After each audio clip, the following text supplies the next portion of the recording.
Bonjour à tous, bon réveil aussi peut-être. Nous menons ce matin une nouvelle matinale avec Romain présent à mes côtés. Bonjour Hugo, bonjour à toutes et à tous. Dans quelques minutes, nous recevrons Dara Nguyen, membre de l'association Conscience Impact Écologique avec qui on parlera environnement. Léon fera également un point trafic. De plus, nous reviendrons sur l'actu de la semaine et enfin nous échangerons sur l'émission Zone Interdite dans la ville de la Rédac. Mais avant, quels sont les titres de ce vendredi matin? La réponse avec le flash info d'Hugo Petitjean. L'information avec Hugo Petitjean. Oui, à la une de l'actualité ce vendredi matin, la situation s'apaise pour les pompiers et la plupart des grands incendies ayant ravagé les collines et forêts du sud-est de la Haute-Corse sont à présent maîtrisés. Le Sénat qui rejette l'abrogation partielle de l'Obamacare, une abrogation souhaitée par le président Donald Trump. On en parle dans un instant. Comme je vous le disais vendredi dernier, situation tendue à Jérusalem. Les hommes de moins de 50 ans ont été interdits d'accès à l'esplanade des mosquées. Situation presque maîtrisée dans le sud-est, en Haute-Corse. Les incendies qui ravageaient les collines et les forêts depuis quelque temps déjà sont tous éteints, exception faite d'Artigues. Grâce aux conditions météo plus favorables, la majorité des incendies sont donc maîtrisés pour le moment. La mairie et les pompiers ont autorisé les personnes évacuées par précaution à regagner progressivement leur domicile. À Artigues donc, aucune habitation n'est menacée, mais 480 pompiers sont restés sur place pour faire face au feu une partie de la nuit. Coup dur pour Donald Trump. Le Sénat a rejeté aujourd'hui l'abrogation partielle de l'Obamacare demandée par le président républicain. Cette loi, mise en place par son successeur Barack Obama, fait partie de la réforme de la protection sociale des États-Unis. Au programme de cette loi, imposer une égalité pour les couvertures d'assurance, la fourniture d'une assurance maladie aux personnes de revenus modestes. Tout un tas donc de lois que Donald Trump souhaite alléger. Au final, 3 républicains se sont opposés au texte, ce qui a suffi au Sénat pour rejeter cette abrogation partielle. Pas de droit de prière pour les hommes de moins de 50 ans à Jérusalem. La police israélienne a restreint l'accès à l'esplanade des mosquées aux hommes âgés d'au moins 50 ans. Cette procédure a été mise en place alors que de nombreux affrontements ont éclaté hier. La mesure avait été prise vendredi dernier pour les Palestiniens de moins de 50 ans qui avaient tous boycotté les mosquées pour protester contre cette mesure. À Barcelone, un accident de train a fait 48 blessés, dont 5 graves. Ce matin, le conducteur fait partie des blessés graves. Selon les photos de l'accident, le train aurait été touché à l'avant, mais nous n'en savons pas plus pour le moment. Voilà pour l'actualité ce matin. On fait tout de suite un point sur la météo.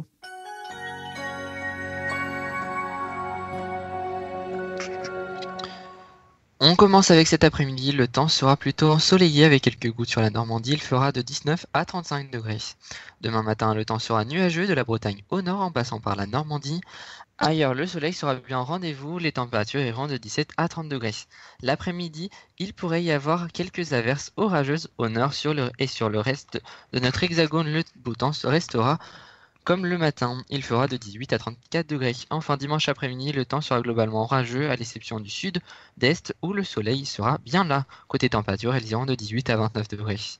Voilà pour la météo des prochains jours. Léandre Patron va maintenant présenter l'infotrafic. Bonjour à tous. Ce vendredi, la journée sera classée orange au national dans le sens des départs, vert dans le sens des retours, sauf en Auvergne et Rhône-Alpes. Ce samedi, la journée sera noire dans le sens des départs, orange dans celle des retours et même rouge dans l'arc méditerranéen. Et puis dimanche, la journée sera classée orange dans le sens des départs, vert dans le sens des retours, sauf en Auvergne-Rhône-Alpes et dans l'arc méditerranéen où ce sera orange. Voilà, vous en savez un petit peu plus sur les conditions de circulation, le mieux étant quand même le trafic info pour aujourd'hui et non pour la semaine dernière, on s'est trompé de fichier. Veuillez nous en excuser. Donc voilà, pour les conditions de circulation, comme vous le savez, nous sommes en pleine semaine environnement. Nous avons donc décidé de faire intervenir Dara Nguyen, membre de l'association Conscience et Impact Écologique. En attendant notre invité, on va peut-être passer un petit morceau de musique. On a quelques soucis.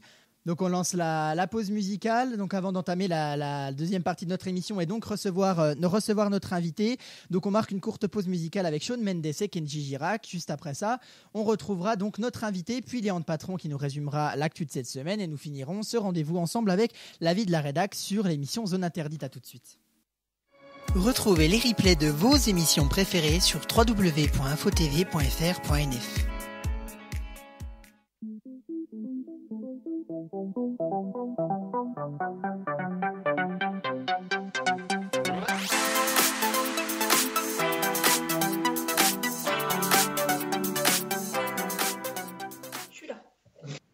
Il est 10h47 sur France 1 Radio et nous sommes toujours en direct pour cette seconde partie de l'émission. Merci d'être toujours avec nous.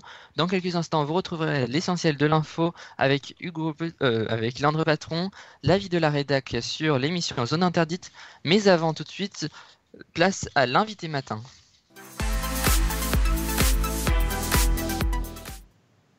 Bonjour Dara Nguyen, comme Hugo le rappelait, vous êtes membre de l'association Conscience et Impact Écologique.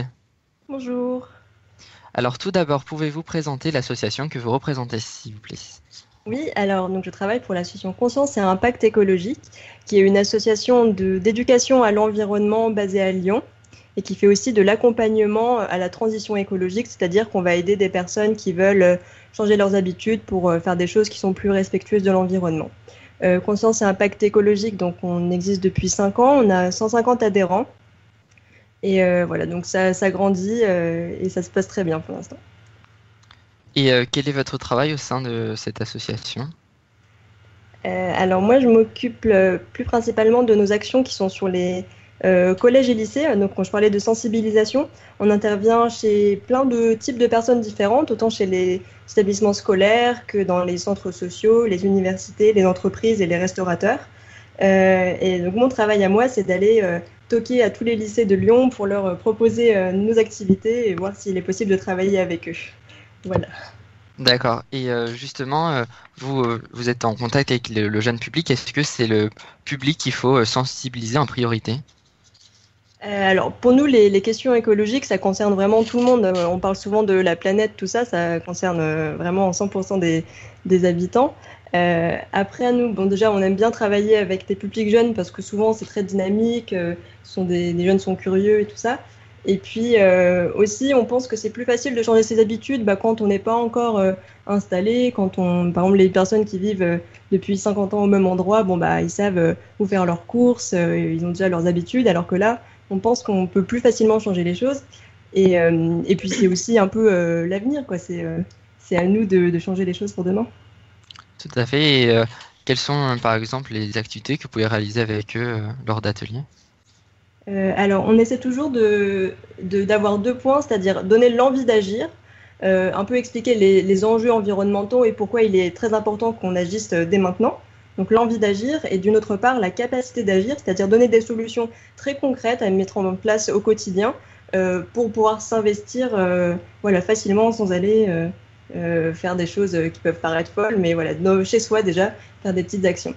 Donc ça peut passer, donc souvent on fait une petite présentation un peu de la thématique, on a plein de thématiques, que ce soit sur les déchets, l'énergie, l'agriculture. Et puis on essaie de faire un petit atelier pratique. Donc par exemple, un qui a beaucoup de succès, c'est un atelier cosmétique où on va fabriquer des savons ou des déodorants à partir d'ingrédients naturels et bio. Donc voilà, des petites choses qui sont toujours très ludiques et en même temps qu'on peut utiliser le soir même en rentrant chez soi. D'accord. Alors nous allons maintenant parler des gestes à faire pour préserver l'environnement, pardon. Et pour commencer, cette semaine, le sud de la France a été touché par de forts incendies. Comment peut-on, nous, citoyens, éviter ce genre de situation ? Ouais, alors en effet, c'est très dramatique ce qui se passe en ce moment. Et donc il y a beaucoup d'incendies et de plus en plus avec les années qui viennent.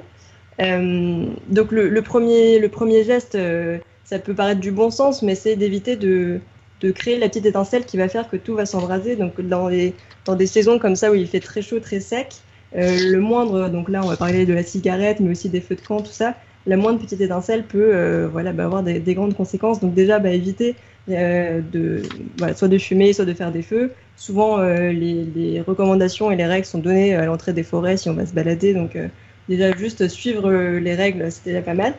Et puis après, donc je parlais du fait du climat, que ce soit très chaud et très sec. C'est bien sûr amplifié par le changement climatique actuel qu'on vit. Et donc là, pour le coup, ça va être des gestes plutôt indirects. Mais voilà, tout ce qui va essayer de réduire la production de gaz à effet de serre qui cause le changement climatique. agira indirectement pour le climat et donc pour éviter ce genre de désastre. Et justement, vous parliez de gestes indirects. Quels gestes peut-on réaliser au quotidien pour préserver l'environnement et le réchauffement climatique et éviter le réchauffement climatique? Alors là, il y en a plein et qu'on peut mettre en place très facilement. Donc des choses dont on entend souvent parler, mais par exemple le tri des déchets qui permet d'avoir moins de déchets, puis surtout, si on veut aller encore plus loin, de réduire ces déchets.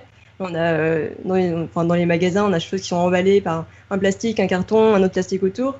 Voilà, donc si on peut acheter en vrac, ça produit moins de déchets, puis des déchets qu'on brûle derrière, parce qu'il faut savoir que les déchets, il y en a une grande partie qui sont brûlés derrière, donc forcément ça crée des gaz à effet de serre. Puis en plus, ça nous évite de sortir la poubelle tous les jours, donc c'est plutôt pratique. Après, au niveau des énergies, aussi réduire sa consommation d'énergie. Donc l'électricité principalement, mais aussi les transports. Donc préférer prendre le vélo ou la marche à pied plutôt que sa voiture tout seul ou aller faire du covoiturage. Donc des petits gestes comme ça. Aussi préférer acheter des aliments locaux qui n'auront pas fait 3 fois le tour du monde plutôt que des ingrédients dont on ne sait pas d'où ils viennent. Enfin, voilà, il y a plein de petites choses, donc on ne pourra pas parler de tout, mais vous pourrez retrouver notamment sur notre site internet plein de choses à faire et qu'on peut facilement mettre en place dans sa vie de tous les jours. Et l'une des thématiques qui touche malheureusement beaucoup l'environnement, c'est le gaspillage, notamment alimentaire, dans les cantines par exemple. Quelles actions peut-on mener pour faire baisser ce chiffre impressionnant du gaspillage? Oui, alors le gaspillage, moi ça me touche particulièrement parce que non seulement c'est du gâchis parce que c'est des choses qui ont été cultivées pour rien, et puis quand on voit toutes les personnes qui n'ont pas de quoi manger, on se dit vraiment qu'il y a un problème. Pour donner un chiffre, le gaspillage alimentaire, ça correspond 30 kilos par an et par personne de nourriture encore consommable qui est jetée. Donc 30 kilos, c'est beaucoup. Ouais, 30 kilos, c'est à peu près en moyenne ce que mange une personne en un mois. Enfin, si on compte 2 repas par jour. Bon, voilà, c'est quand même énorme. Alors, dans le cadre d'une cantine scolaire, par exemple, ce qu'on peut dire, c'est quelque chose dont on n'a pas l'habitude, mais si on sait qu'on mange pas beaucoup, qu'aujourd'hui on n'a pas très faim, demander à la personne qui remplit l'assiette de remplir un peu moins, ou voilà, essayer d'adapter pour être sûr de finir son assiette. Et si jamais on finit pas, avoir éventuellement une petite boîte ou garder dans une serviette ce qu'on n'aura pas fini pour le manger à 4 heures ou quelque chose. Donc ça va déjà permettre à la cantine de réduire ce gaspillage. Pareil pour les bouts de pain qu'on prend et qu'on mange pas, autant les garder pour le soir. Et après, en dehors de la cantine chez soi, on peut, quand on fait ses courses, être sûr que ne pas prendre 3000 kilos de produits frais qu'on ne pourra pas manger dans les jours qui viennent. Vraiment essayer d'adapter ce qu'on achète à ce qu'on peut manger pour être sûr qu'il n'y ait pas de gâchis à la fin. Après, c'est vrai que je voulais réagir, moi, par rapport justement à ce gaspillage alimentaire, parce que c'est vrai que c'est quelque chose qui aujourd'hui, fait beaucoup réagir. Et c'est vrai que, moi, j'ai 17 ans, donc je suis au lycée. L'année prochaine, je suis en terminale. Et donc, c'est vrai que moi, je mange à la cantine tous les jours.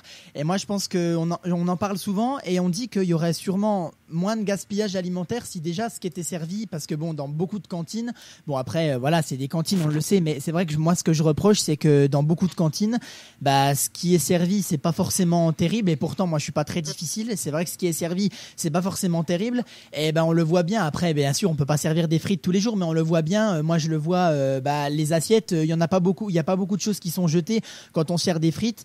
Donc après, c'est vrai que je pense que ça dépendrait aussi des cantines si elles essayaient un petit peu de cuisiner, parce que c'est vrai que on a beaucoup de trucs quand on mange par exemple des légumes, des courgettes, des choses comme ça.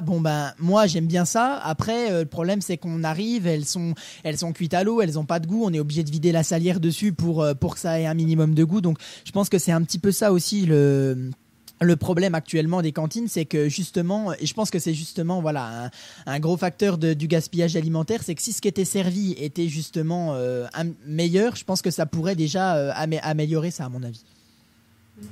Oui, en effet. Après, je pense que si on veut agir sur justement le menu et le contenu de ce qu'il y a à la cantine, là il y a les organismes passés dans le comme ça s'appelle, le CA, le comité d'administration de l'établissement, ou quoi. Ça, oui. Donc je suppose que c'est réalisable. Et puis après, comme tu disais, tu peux ramener ton sel et puis tes petits épices si tu veux agrémenter ce que tu manges. Bon, voilà, c'est un peu des solutions sur le tas, voilà, mais oui, c'est sûr. ouais, C'est il vaut sûr. quand même mieux ça que de jeter la moitié de son assiette. Oui, ça c'est sûr. Mais après, voilà, c'est pour ça. Après, pour des gens raisonnables, c'est vrai que nous, on se force.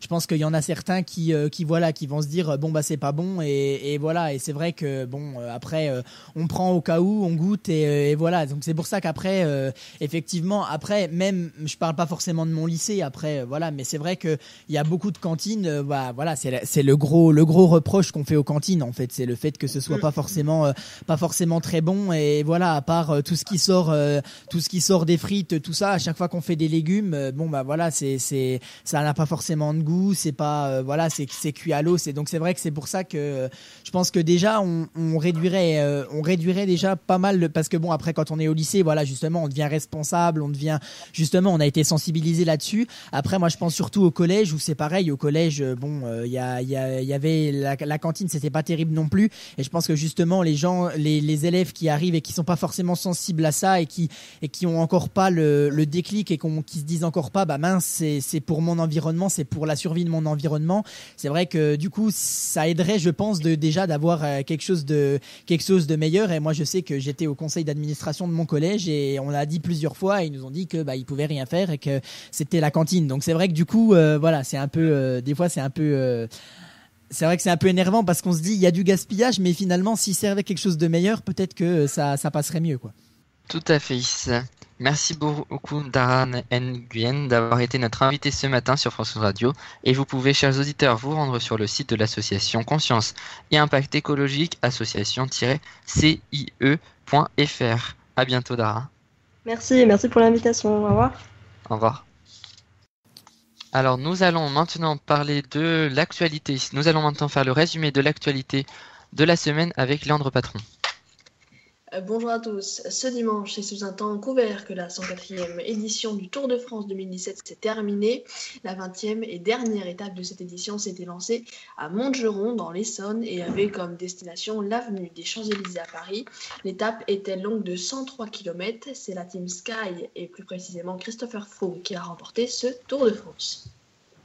Lundi, les parents du petit Charlie, âgé de 11 mois, ont abandonné leur poursuite judiciaire après plusieurs mois de bataille. Les parents de Charlie Gard, atteint d'une maladie rare génétique qui l'empêchait de respirer sans assistance, ont décidé de vouloir arrêter les traitements, le maintenant en vie, et ont informé la Haute Cour de Londres en charge de l'affaire. Mardi, le ministère du Travail a annoncé que le chômage était reparti à la baisse en juin de moins 0,3%. Après avoir connu une hausse en mai, il rapporte que 10 900 demandeurs d'emploi de la catégorie A ont retrouvé un travail. Mercredi s'est tenue à Saint-Étienne-du-Rouvray une cérémonie d'hommage au père Jacques Hamel. Il y a un an, jour pour jour, les djihadistes attaquaient l'église du prêtre et l'assassinaient. La cérémonie a débuté à 9h en présence d'Emmanuel Macron, d'Édouard Philippe et de Gérard Collomb, le ministre de l'Intérieur. Et puis cette semaine, le sud de la France a dû faire face à de violents incendies. On en parlait il y a quelques instants. Plusieurs centaines d'hectares se sont consumés. Des milliers de touristes ont dû être évacués pendant plusieurs nuits de leur camping. Les feux se sont calmés ce jeudi soir. Voilà pour l'essentiel de la semaine. Merci Léandre. Nous allons maintenant parler de l'émission Zone Interdite que vous avez élue en décembre dernier comme l'émission d'information de l'année 2016.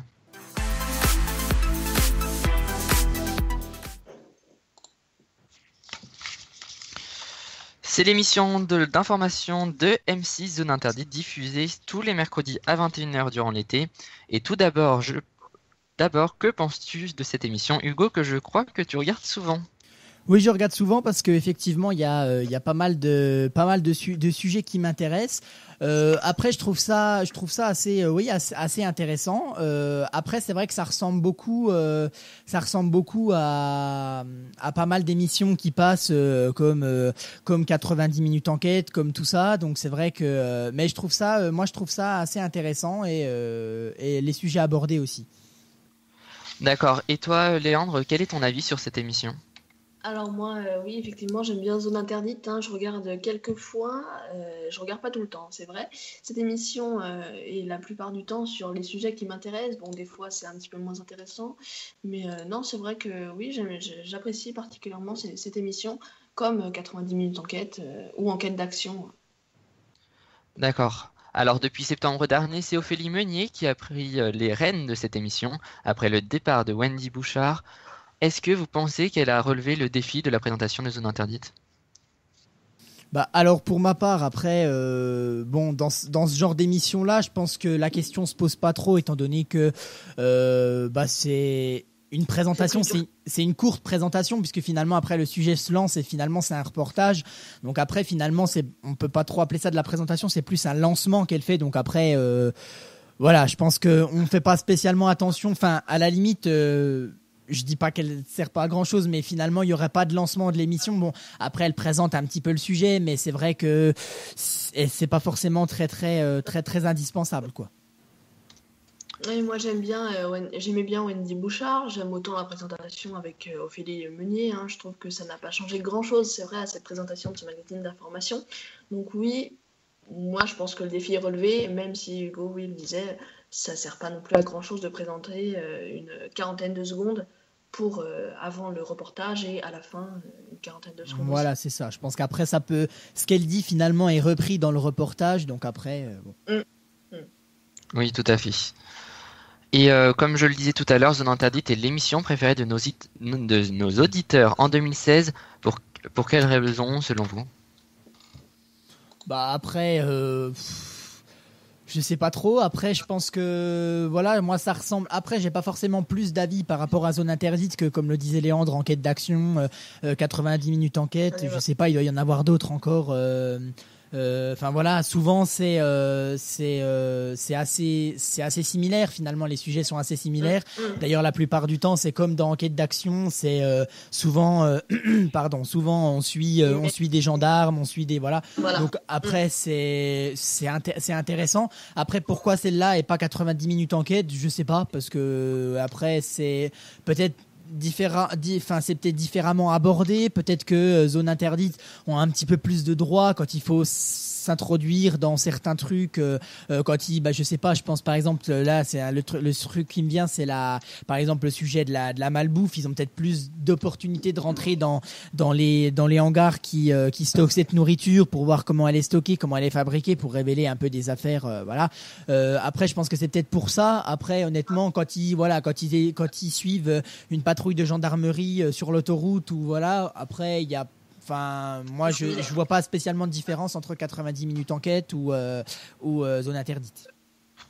Moi je trouve que Zone Interdite, oui, c'est un magazine qui fait un petit peu plus jeune que ses concurrents et peut-être plus travaillé que 90 minutes d'enquête ou enquête d'action, qui vraiment enquête d'action et 90 minutes d'enquête, c'est vraiment, oui, immersion, la BAC de Paris, les gendarmes sur l'autoroute, enfin, c'est plus tout ça, alors que Zone Interdite, ça peut toucher peut-être plus de sujets.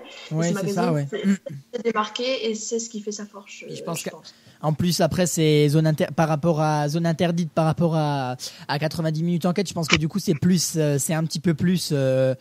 Oui, le reportage est plus élaboré, alors que 90 minutes enquête, c'est on est dedans et on vit ce qu'il y a, alors que Zone Interdite, c'est peut-être un petit peu plus, ils prennent un petit peu plus de recul, je pense, c'est peut-être pour ça.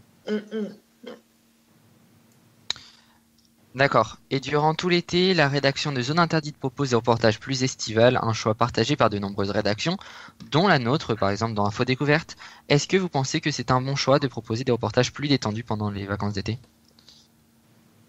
Oui, je pense. Après, ouais, je pense que ça justement, ça diversifie un petit peu et puis ça apporte quelque chose que, justement, d'un petit peu, oui, justement estival, et du coup, ça permet que ils sont un petit peu plus proches des auditeurs, des téléspectateurs. Ça évite que voilà, on fasse passer des reportages un petit peu aléatoirement dans une grille des programmes. Tiens, celui-là je le mets là, celui-là je le mets là. Ça montre un petit peu plus qu'ils ont un petit peu de réaction et voilà, je pense que oui, ça peut être une bonne chose. Et puis c'est pareil après, voilà, quand on part en vacances par exemple, on n'a peut-être pas envie d'avoir un reportage sur le nombre de tués sur les routes par exemple, ou quand on prend l'avion sur un crash, voilà. Bon après, donc c'est vrai que le fait de prendre quelque chose de plus estival, c'est vrai que c'est peut-être un petit peu mieux pour tout le monde, à mon avis. Personnellement, ouais, je trouve que c'est un bon choix, hein. Par exemple, le reportage de cette semaine, c'était sur les vacances en camping-car et c'était vachement bien réalisé. Les équipes avaient suivi plusieurs familles. Il y avait un couple de retraités avec un camping-car de luxe. Il y avait une famille qui avait loué un 4x4 en pleine nature pour faire du camping sauvage. Et puis il y avait aussi une famille qui avait loué un camping-car pour partir en Italie. C'est vrai que c'est très bien réalisé. Et ça, par exemple, on n'y retrouve pas dans Enquête d'action ou 90 minutes enquête. Ouais, je pense qu'il y a des trucs sympas. Après, je pense juste le petit bémol de ces émissions-là, ce genre d'émissions, c'est qu'il y en a trop. Après, pour ce qui est d'Estival, bon, après, voilà, c'est justement, ils peuvent avoir des sujets différents. Par contre, c'est vrai que, ben, à mon avis, si on regarde le programme télé, je pense qu'au moins un soir sur deux, on a un reportage sur, peut-être pas pendant les vacances, mais pendant les semaines normales. On a peut-être un soir sur deux ou un soir sur trois avec un reportage où on suit la gendarmerie, on suit la BAC, on suit...